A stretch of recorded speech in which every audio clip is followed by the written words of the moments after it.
வணக்கம் நண்பர்களே, கவனமாக கேளுங்கள். உங்கள் உடல் ஒரே நாளில் பலவீனமாகி விடுவதில்லை. பல நாட்களாக நீங்கள் கவனிக்காமல் செய்த சிறிய தவறுகளின் விளைவைத்தான் ஒரு நாள் உடல் சோர்வு, வலி, தூக்கமின்மை, எரிச்சல் என்று வெளிப்படுத்துகிறது. அதேபோல உங்கள் உடல் ஒரே நாளில் ஆரோக்கியமாகவும் மாறிவிடாது.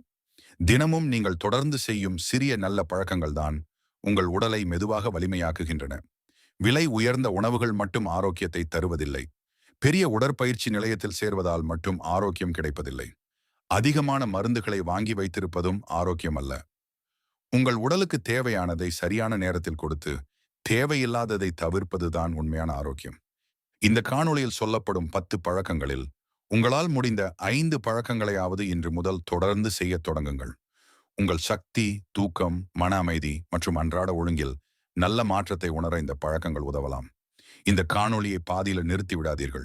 என்றால் கடைசியாக புத்தர் சொல்லும் 10வது பழக்கம்தான் மற்ற 9 பழக்கங்களையும் உங்கள் வாழ்க்கையில் நிலைத்திருக்கச் செய்யும் முக்கியமான ரகசியம். நான் ஒரு கதை மூலம் உங்களுக்கு புரிய வைக்கின்றேன்.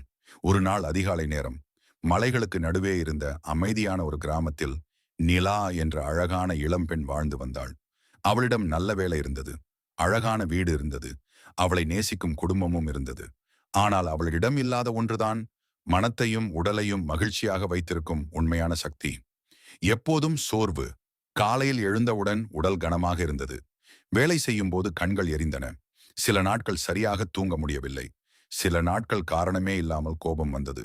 சிறிது தூரம் நடந்தால் கூட மூச்சு வாங்கியது. எனக்கு வயது அதிகமாகிவிட்டதா? ஏன் என் உடல் இப்படி இருக்கிறது என்று நிலா தினமும் கவலைப்பட்டாள். ஒரு நாள் கிராமத்தின் அருகில் இருந்த தாமரை குளத்தின் கரையில் புத்தர் அமர்ந்திருப்பதாக அவள் கேள்விப்பட்டாள். உடனே அவரை சந்திக்கச் சென்றாள். புத்தரின் முன் அமர்ந்த நிலா மெதுவாக கேட்டாள், ஐயா, நான் பெரிய நோயால் பாதிக்கப்பட்டதாக தெரியவில்லை. ஆனால் எந்த வேலையையும் உற்சாகமாக செய்ய முடியவில்லை. என் உடலை ஆரோக்கியமாக வைத்துக்கொள்ள நான் என்ன செய்ய வேண்டும்? புத்தர் புன்னகைத்தார்.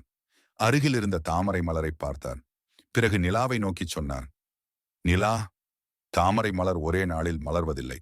ஒவ்வொரு நாளும் கிடைக்கும் சூரிய ஒளி, தண்ணீர், காற்று ஆகியவை ஒன்று சேர்ந்துதான் அதை மலரச் செய்கின்றன. உன் உடலும் அப்படித்தான். ஆரோக்கியம் என்பது ஒரே நாளில் செய்யும் பெரிய முயற்சியின் பரிசல்ல, தினமும் செய்யும் சிறிய நல்ல பழக்கங்களின் பரிசு. இன்று நான் உனக்கு 10 பழக்கங்களை சொல்கிறேன். அவற்றை வெறும் வார்த்தைகளாக கேட்காதே, உன் வாழ்க்கையின் விதிகளாக மாற்றிக்கொள். பழக்கம் 1.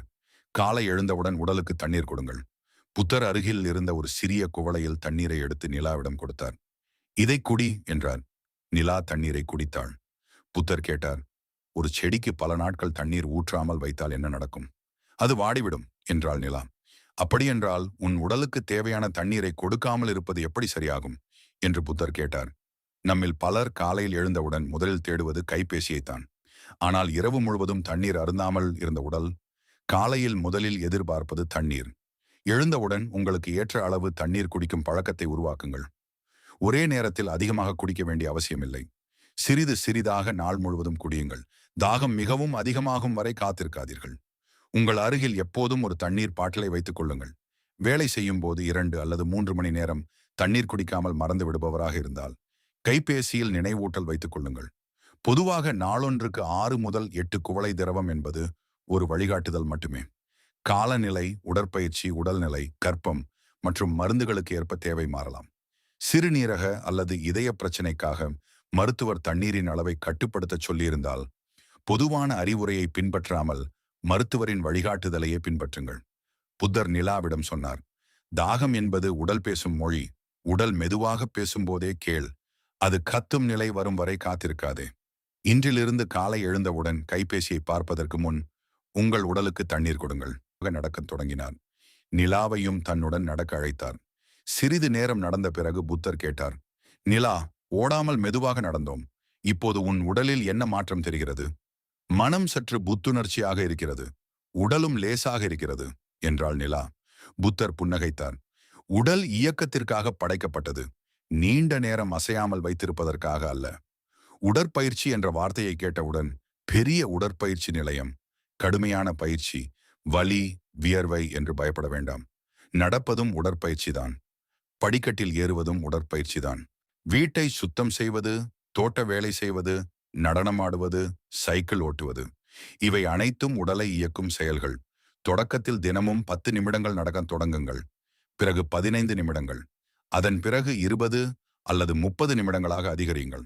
உங்களால் பேச முடியும். ஆனால் பாட முடியாத அளவு வேகமாக நடப்பது மிதமான வேகத்திற்கு ஒரு எளிய அடையாளமாக இருக்கலாம். பெரியவர்கள் பொதுவாக வாரத்திற்கு குறைந்தது 150 நிமிடங்கள் மிதமான உடல் இயக்கத்தையும், வாரத்தில் குறைந்தது 2 நாட்கள் தசைகளை வலுப்படுத்தும் பயிற்சிகளையும் இலக்காக கொள்ளலாம்.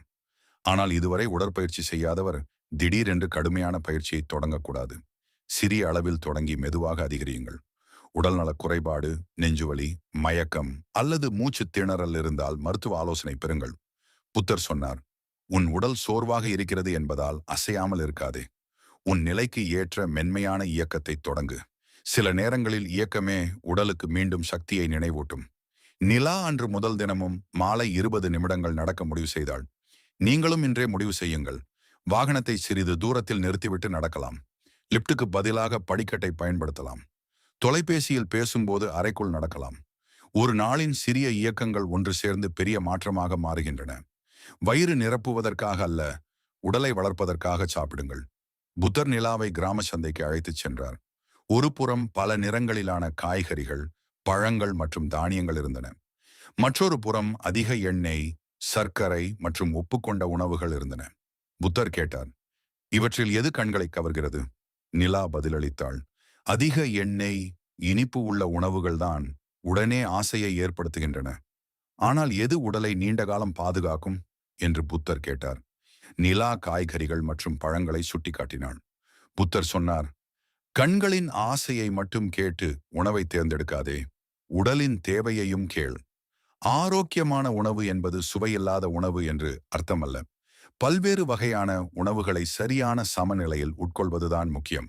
உங்கள் உணவில் காய்கறிகள், பழங்கள், பருப்பு வகைகள், தானியங்கள், புரதம் தரும் உணவுகள் மற்றும் உங்கள் உடலுக்கு ஏற்ற பால் அல்லது மாற்று உணவுகள் இடம்பெறட்டும். எப்பொழுதும் ஒரே வகை உணவை மட்டும் சாப்பிடாதீர்கள். பல நிறங்களிலான காய்கறிகளையும் பழங்களையும் சேர்த்துக் கொள்ளுங்கள். வெள்ளை அரிசியை முழுவதுமாக கைவிட வேண்டும் என்பதில்லை. ஆனால் உணவின் அளவையும் அதனுடன் சேர்க்கப்படும் காய்கறி, பருப்பு மற்றும் புரதத்தின் அளவையும் கவனியுங்கள். சர்க்கரை நிறைந்த பானங்கள், அதிக உப்பு, அதிக எண்ணெயில் பொரித்த உணவுகள் மற்றும் மிக அதிகமாக செயலாக்கப்பட்ட உணவுகளை தினசரி பழக்கமாக மாற்றாதீர்கள். அவற்றை முற்றிலும் தடை செய்துவிட்டு பின்னர் கட்டுப்பாடின்றி சாப்பிடுவதற்கு பதிலாக அவற்றின் அளவையும் அடிக்கடி சாப்பிடும் எண்ணிக்கையையும் குறையுங்கள்.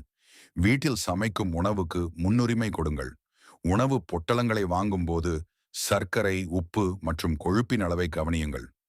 புத்தர் நிலாவிடம் சொன்னார், ஒவ்வொரு உணவும் உன் உடலுக்கு கொடுக்கும் ஒரு செய்தி. தினமும் நீ உன் உடலிடம் என்ன சொல்ல விரும்புகிறாய்? வலிமையாக இரு என்றா? என் ஆசையை மட்டும் சமாளி என்றா?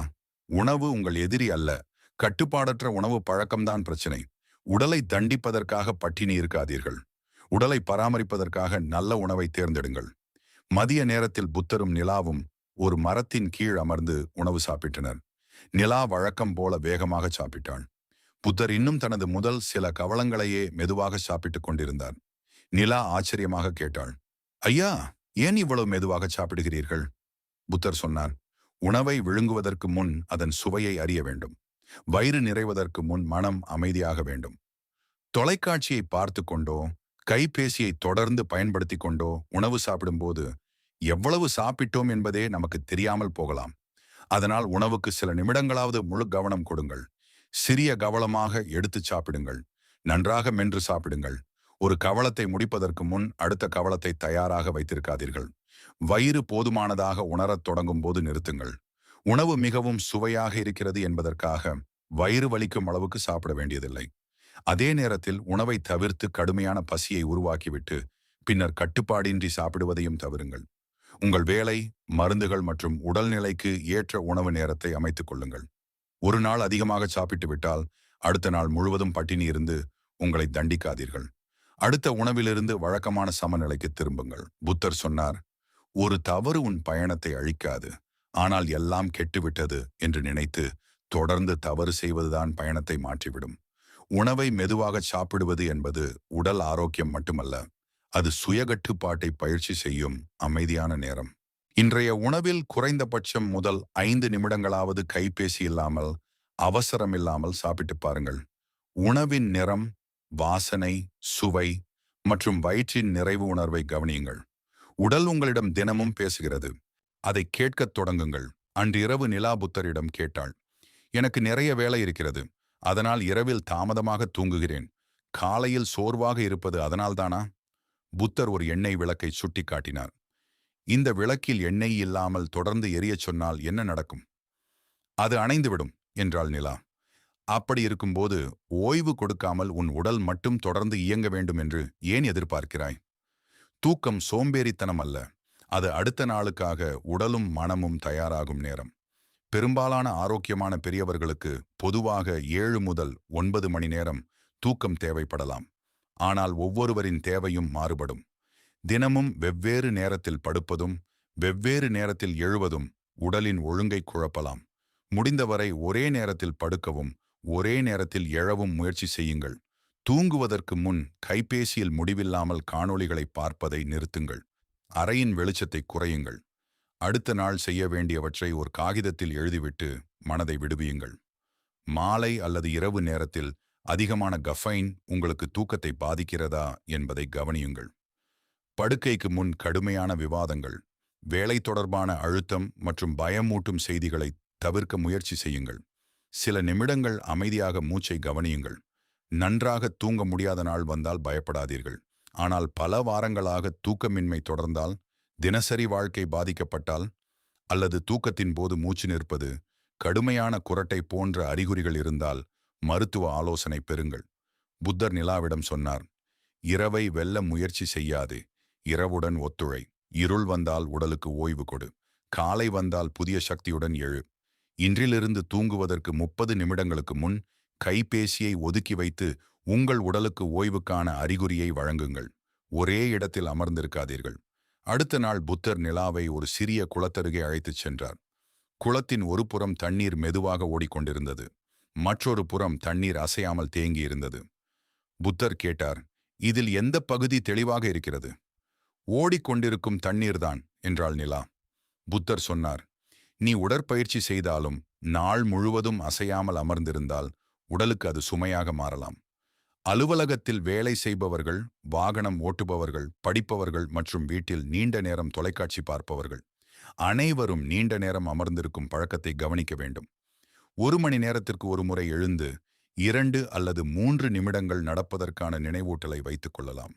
தண்ணீர் குடிக்கச் செல்லுங்கள். அறைக்குள் சிறிது தூரம் நடக்குங்கள். தோள்களை மெதுவாகச் சுழற்றுங்கள். கழுத்தை வலுக்கட்டாயமாக இழுக்காமல் மென்மையாக அசையுங்கள். நின்றபடி செய்யக்கூடிய வேலைகளை அவ்வப்போது நின்றபடி செய்யுங்கள். தொலைபேசியில் பேசும்போது நடந்து பேசுங்கள்.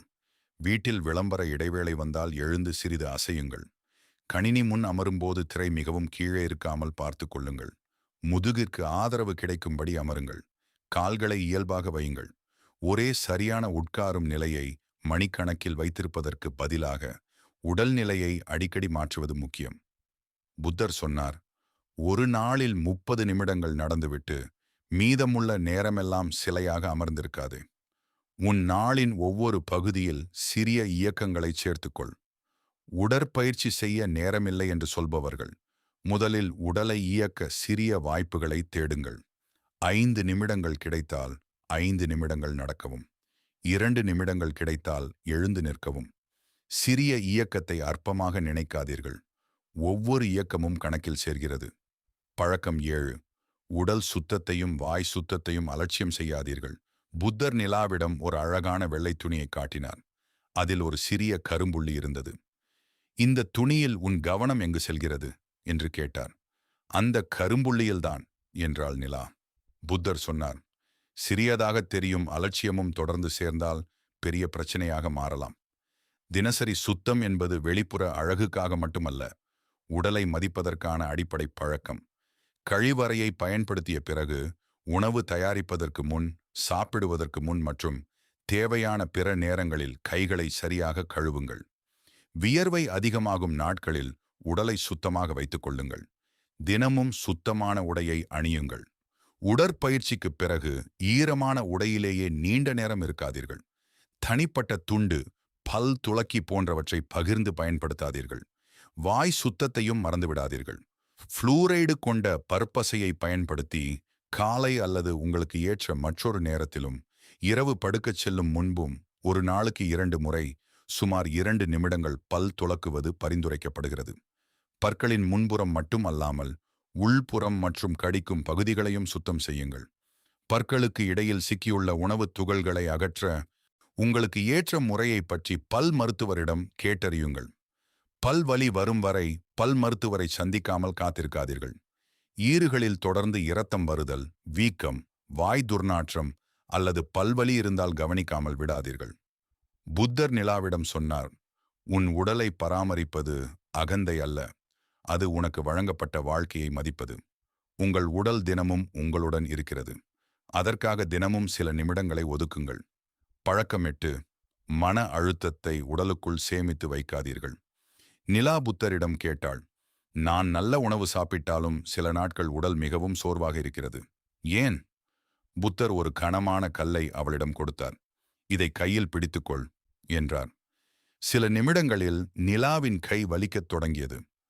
கல்லின் எடை அதிகரித்து விட்டதா என்று புத்தர் கேட்டார். இல்லை, ஆனால் நீண்ட நேரம் பிடித்திருந்ததால் கை வலிக்கிறது என்றாள் நிலா. புத்தர் சொன்னார், மனக்கவலையும் அப்படித்தான். பிரச்சினையின் எடை மாறாவிட்டாலும் அதை ஓய்வின்றி சுமந்தால் உடலும் மனமும் சோர்வடையும். மன அழுத்தத்தை முழுவதுமாக இல்லாமல் செய்ய முடியாது, ஆனால் அதை எப்படி கையாள்கிறோம் என்பதை மாற்ற முடியும். தினமும் 5 நிமிடங்களாவது அமைதியாக அமருங்கள். மூச்சை மாற்ற முயற்சி செய்யாமல் முதலில் கவனியுங்கள். பிறகு மெதுவாக மூச்சை உள்ளிழுத்து அவசரமின்றி வெளியே விடுங்கள். மனதில் ஓடும் ஒவ்வொரு எண்ணத்துடனும் சண்டையிடாதீர்கள். அது ஒரு மேகம் போல வந்து செல்லட்டும். உங்களுக்கு நன்றி உணர்வு ஏற்படுத்தும் 3 விஷயங்களை தினமும் நினைவு கூறுங்கள். நம்பிக்கையான ஒருவரிடம் உங்கள் கவலைகளை பகிருங்கள். எல்லாவற்றையும் தனியாக தாங்குவது வலிமை அல்ல. தேவையான நேரத்தில் உதவி கேட்பதும் வலிமைதான். தொடர்ந்து கவலை, பயம், மனச்சோர்வு அல்லது எதிலும் ஆர்வமின்மை இருந்து உங்கள் வேலை, தூக்கம், உணவு அல்லது உறவுகளை பாதித்தால் மனநல நிபுணர் அல்லது மருத்துவரிடம் உதவி பெறுங்கள். புத்தர் சொன்னார், அமைதி என்பது பிரச்சினைகள் இல்லாத வாழ்க்கை அல்ல, பிரச்சினைகள் இருக்கும் போதும் மனதை மெதுவாக திரும்ப அழைத்து வரும் திறன். உங்கள் உடலை ஆரோக்கியமாக வைத்துக்கொள்ள விரும்பினால் உங்கள் மனதுக்கும் ஓய்வு கொடுங்கள். சில நேரங்களில் உடல் கேட்பது உணவு அல்ல, அமைதி. சில நேரங்களில் உடல் கேட்பது தூக்கம் அல்ல, மனதில் இருக்கும் பாரத்தை இறக்க ஒரு பாதுகாப்பான இடம். தினமும் உங்கள் மனதுடன் 5 நிமிடங்கள் செலவிடுங்கள். பழக்கம் 9. உடலை காயப்படுத்தும் பழக்கங்களுக்கு இல்லை என்று சொல்லுங்கள்.